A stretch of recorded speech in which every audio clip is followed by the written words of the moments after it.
On August 10th, 2025, a journalist by the name of Moneypenny gave Ross exactly 3 hours to contact her and explain why he's been hiding the location of a massive UFO too big to move, or she'd reveal it herself. Here's what's going on. I'm Cristina Gomez, and welcome to this episode of UFO News Updates. How big is big? Big. So big, they built a building over it. In a country outside of the United States of America. Let me just tell you this. I know exactly where it is.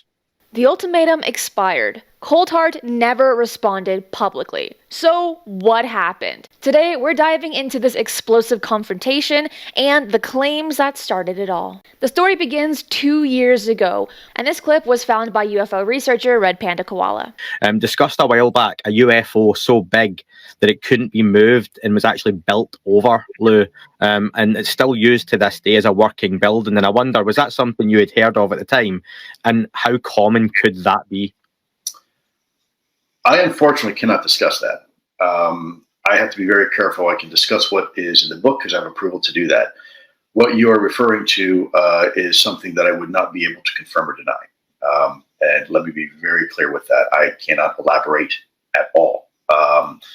If someone else has elaborated on it, that's fine. I have not been given any permission to discuss anything like that.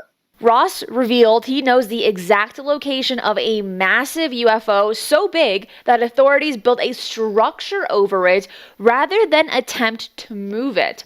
The craft is allegedly hidden in a foreign country, leading to years of speculation about where this might actually be. But Ross has consistently refused to reveal the location, citing national security concerns and the safety of personnel working at the dual-purpose facility. Now enters Moneypenny, described as a former BBC journalist with 30 years in financial technology. On August 10th, 2025, she issued a direct challenge to Ross in a video message that went viral across UFO communities. And she gave him exactly 3 hours to contact her and explain why the location should remain secret, threatening to release her research if he didn't respond. Hi, this is Moneypenny. This is a message to Ross Coulthart. You have 3 hours from now to contact me, and you have my contact details. We've spoken before. To be able to stop me revealing where a giant UFO, a huge giant UFO, is underneath a massive high security building. And now I have the evidence, and I'm going to release it in 3 hours' time. Unless you contact me and tell me there is a very important national security issue that would stop me.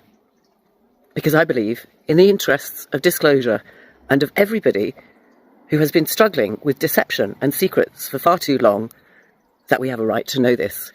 You told us about it more than 2 years ago. It's about time people knew the truth. 3 hours, counting. Her motivation was clear. She believed Ross's refusal to share the location, perpetrating deception and hindering full disclosure. She argued that public interest overweighed national security concerns, a direct challenge to Ross's stated reasons for silence. If you enjoy UFO news, updates, case studies, and interviews, and you will like this channel, hit that like button, subscribe, and share this episode with those you want to keep in the know with the latest UFO news. Now, Moneypenny didn't just make empty threats. She claimed to have compiled substantial evidence using ChatGPT, including references to a high-security military facility with electromagnetic shielding, underground secure compartments, and an 800-foot triangular UFO sighting submitted to the National UFO Reporting Center. There is only so much one person can do in a short space of time, so obviously I did use ChatGPT 5, which was pretty obstructive and tried to stop me. Take a look at this in your own time, together with the other information I've put out. It may be that this particular example is not the same one that Ross Coulthart was referring to. But if the United States have decided they can build secure electromagnetic blocking protective facilities around one giant UFO, possibly in Australia, that it's not such a large jump to see that they've probably done it in other countries, and particularly in their own country. But the 3-hour deadline came and went.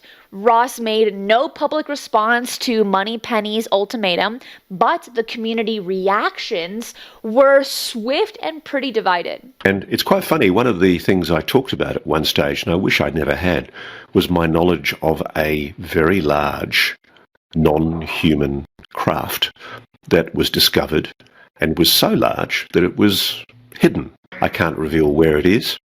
And I've actually had death threats from lunatics on the web who are saying to me I'm under an obligation to reveal it.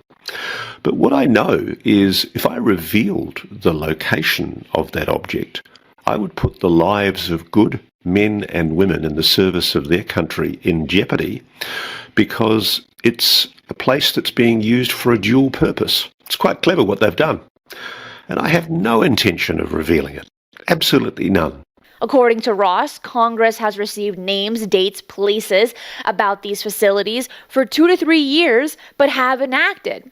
And he suggests they may have the power to investigate using search and seizure authority, similar to the Church Commission that investigated CIA crimes back in the 1970s. People in the UFO, UAP world seem to think this is entertainment. It's not entertainment. We're not under any obligation to tell you anything. The bottom line is we'll report what we find when we're ready to do it and when the sources are ready to speak.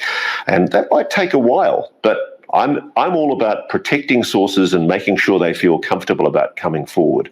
Multiple sources have spoken about this, including Ross, Stephen Greer, and former Pentagon officials, and they continue to point towards the existence of a craft so massive they require permanent concealment.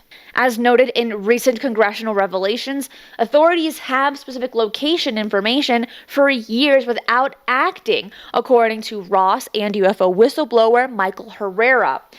If you had access to massive information about a hidden UFO, would you prioritize public disclosure or source protection? And what evidence would convince you to take action? Share your thoughts below. That is it for today. I will see you next time. Be safe and remember, keep your eyes on the skies.